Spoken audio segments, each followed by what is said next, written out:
What's going on, everyone? It's time for the first show review of 2023. Yeah, it's a new year. Um, yeah, first show I went to was actually Bush live with the Standstills at History in Toronto, February 9th, 2023. Yeah, so nothing really, no good shows or anything happened in January. Nothing really does around here. Yeah. So the first one's here. This is one of the two shows I'm going to this month.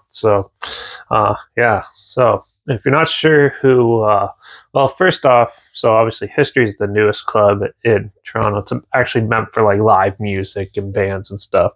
It's really cool. Drake owns like half of it or something like that. It's in conjunction with Live Nation, but yeah, that's the big thing around.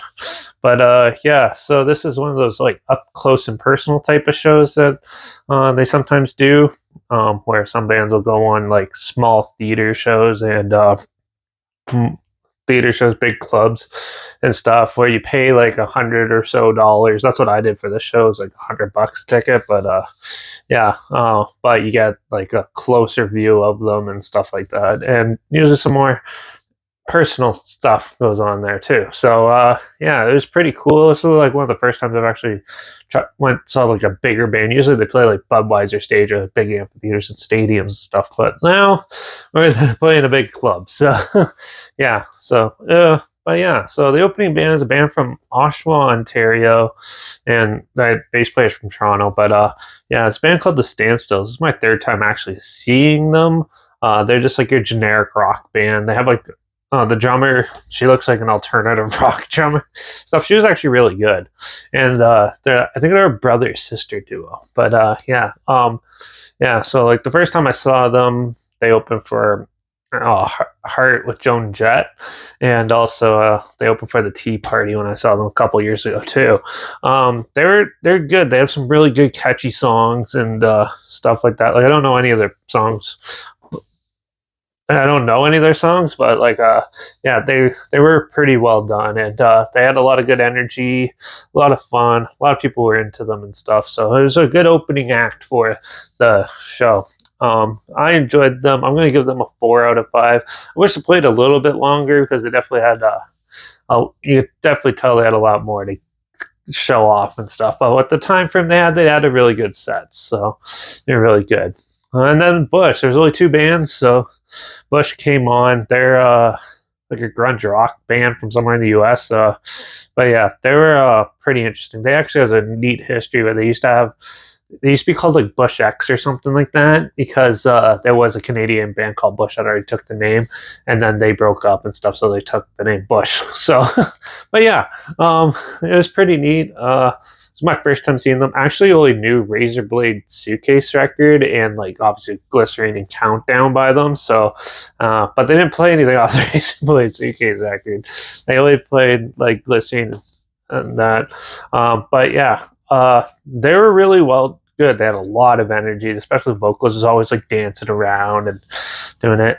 Very well done. I actually knew a lot more songs than I thought. I knew over half the set list, so that was good. A good surprise.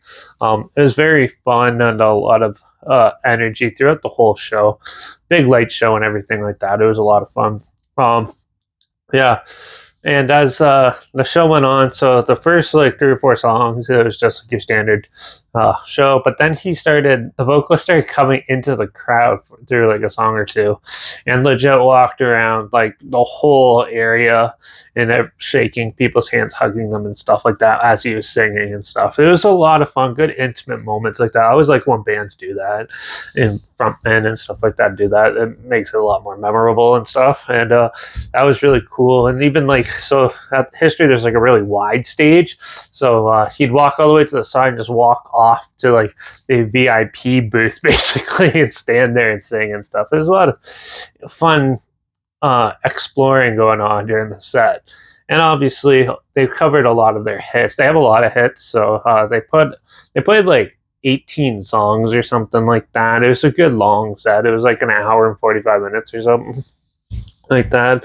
Yeah, it was definitely worth the $100 I paid to get in and stuff like that. And yeah, they were good. I definitely go see them again. So Bush was really good. I'm going to give them a 4.5 out of 5. I just wish they played a little longer.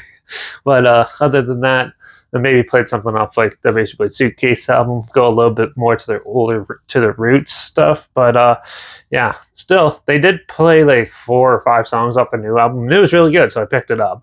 And yeah, so overall, it was a really fun night. Really good overall. Host show, probably give it a 4.5 out of 5. It was really good, well executed, and well done. It was never a dull moment through the band's performances and stuff.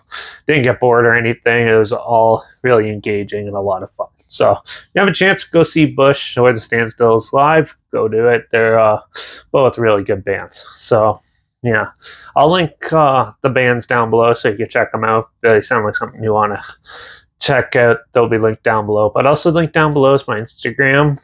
That's where I post. I have a lot of pictures and videos of the show on there, and also my TikTok's down there as well. And I have Twitter now at reviews_Derek. So you follow me on one of those platforms as well for like pictures, videos, and updates on what shows I'm going to next and stuff. So yeah, so follow me on those.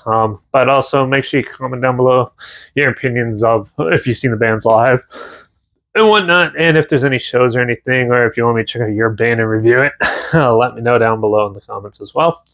But yeah, but that's it for this one. Remember um, to buy the music, support the artists you like by buying the music, the merch, go see them live, keep them around, keep live music around, and yeah, and get out and have fun. Like, it's not much else, right? So yeah, definitely a lot of fun. Next show I'm actually going to like a death metal show for the next one.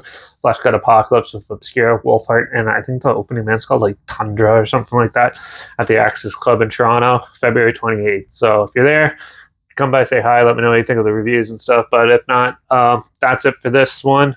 So yeah, definitely check out the bands, keep supporting the artists you like, and yeah, till the next one, rock on.